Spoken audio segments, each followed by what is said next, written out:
Hey, what's up guys? It's your man Foriam again, back with a new boss guide for Wartales. A complete series in which I share everything you need to know to defeat any elite on extreme or the highest difficulty in the game. From preparations to combat setup, builds, weaknesses and takedown strategies. These guides will basically have it all. Not only will they work for extreme, but also lower difficulties, as the strategies used are similar yet easier. And in today's video, we're gonna deal with Matthias Lund, the madman of Tiltron County. So let's get right to it. Alright, seems like it's a rainy day, month 10, day 6.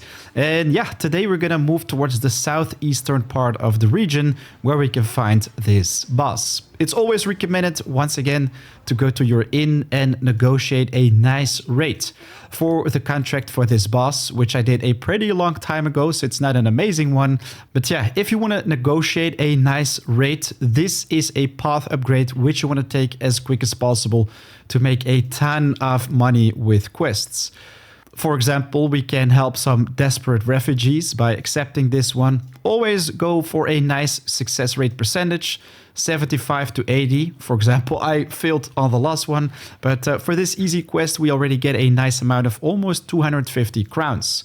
Some contracts on the map, like this one right here, have a reward of over 500 coins. This one right here, 461, another 519. And yeah, if you look at the top right of the screen, you can tell that I've made a nice amount of crowns during my adventures.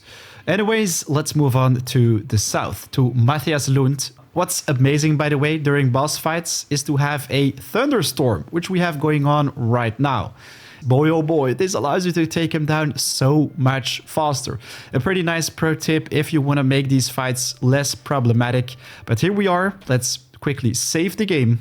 Throw some nice snacks on the fire to increase your critical hit. Pork stew with maximum valor points is a pretty nice one right here. We also have increased movement speed for each turn. Eel soup with plus dex. All these can be amazing. Lucilla, I will kill them all. Let's go. As you can see, this dude is level 8, which is also somewhat my average level. We've got level 8, level 8, level 8, and 3 level 9s. So this is going to be a pretty even battle. And again, be sure to get that contract. Yes. Unfortunately, because of the resting, we basically made it so that the Thunderstorm is gone. So we can't take advantage of it. But if you do, you will have these red circles on the map. And if you basically force your enemy to walk in there, boy oh boy, the free damage is gonna be real. But let's first talk about his skills. The first one is Lucilla's Revenge. He will target an area and deal a lot of damage to all the units in it, knock him back by 6 meters at the start of the next turn as well. If we right click him, this is also the reward you get after completing this encounter. He also wears this pretty scary bloody armor. But yeah, let's move on to the other ability, which he's going to cast first, Lucilla's Judgment. This will apply judgment to the nearest enemy, basically target them. So he's going to attempt to deal damage to that one, which is pretty similar to our previous boss fight, Alexa, which I have in the top right of the screen. But yeah, you might think this fight is pretty similar, as we also have this cone in front of it. But unfortunately, we won't be able to engage combat with this guy. It cannot be engaged or knocked back. So yes, tanking the damage and just quickly take him out with your damage dealers is not gonna be that easy this time. So what we're gonna do is instead get our tank pretty close. Maybe even go with Maximus. I'm gonna place another tank pretty close to him.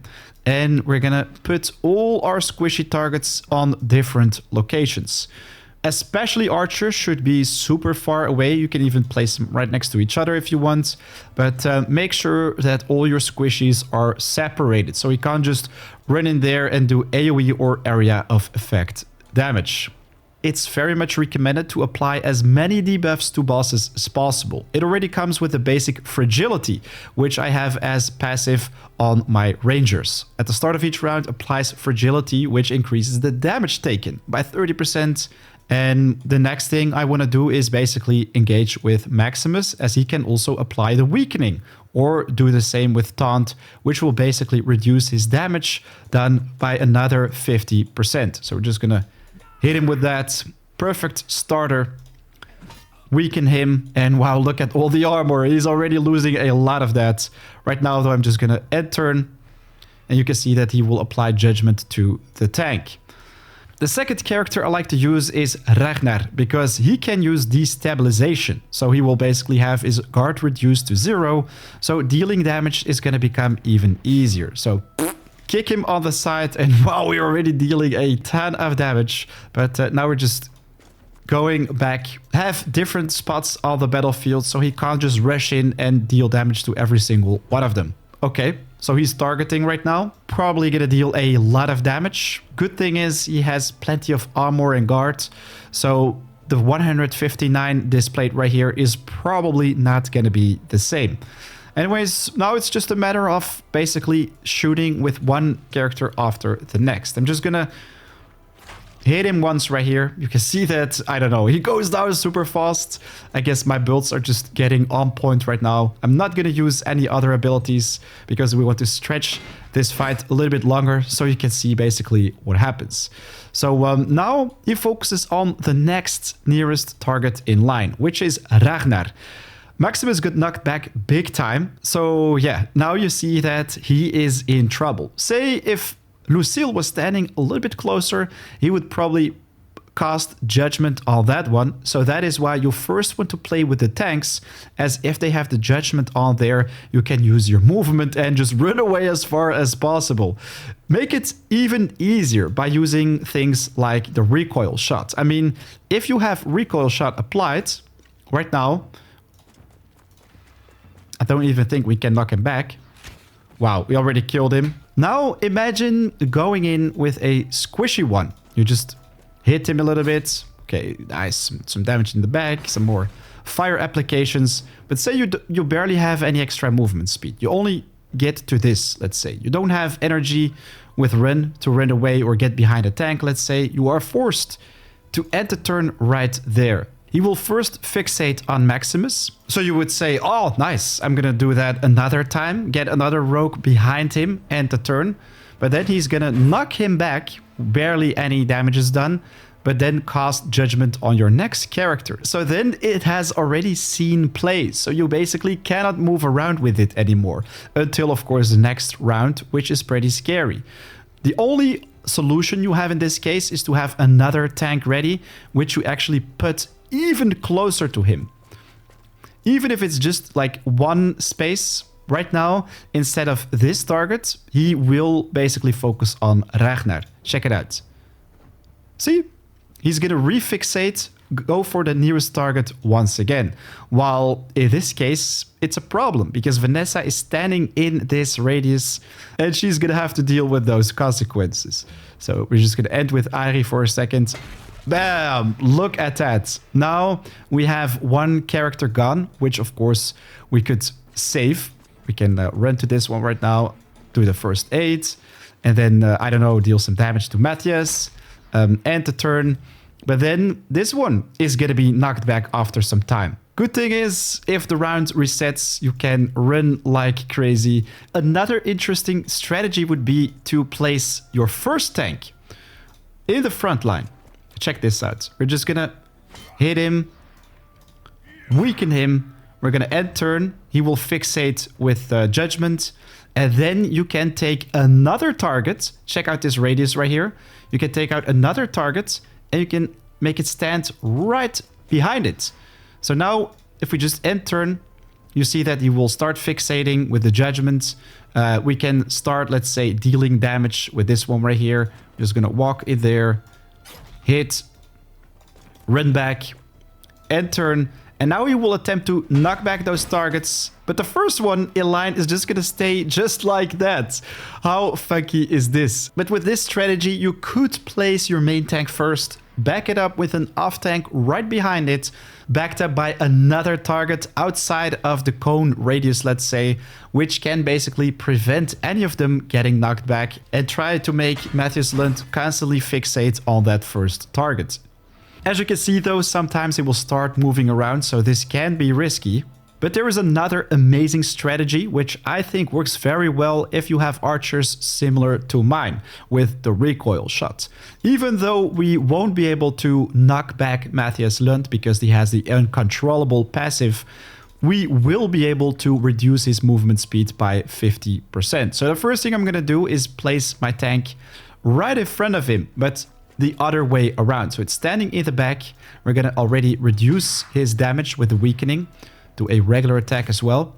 And to turn, he's going to fixate on Maximus with that judgment ability. Right now we're going to use recoil shot. And then we're going to run as far away as possible. With all our squishy targets, just pile them up right here. And to turn. So now he's targeting. Take this target. Yeah, we could, let's say, do a torch strike first. We could also, I don't know, stab him in the back because we won't engage combat or whatever. Get all the way back to the front to all the squishies. And to turn. And now he's gonna smash him away. See? But he will cast Judgment on the same target once again because this is still the closest one. So then he will basically move towards Maximus and we can freely do whatever we want with these targets as long as they all stay further away from Matthias than, of course, our main tank. Once he loses a lot of HP, you can always switch tanks by, for example, placing Ragnar in the front line. If I do so, he will make up his mind and focus on Ragnar later.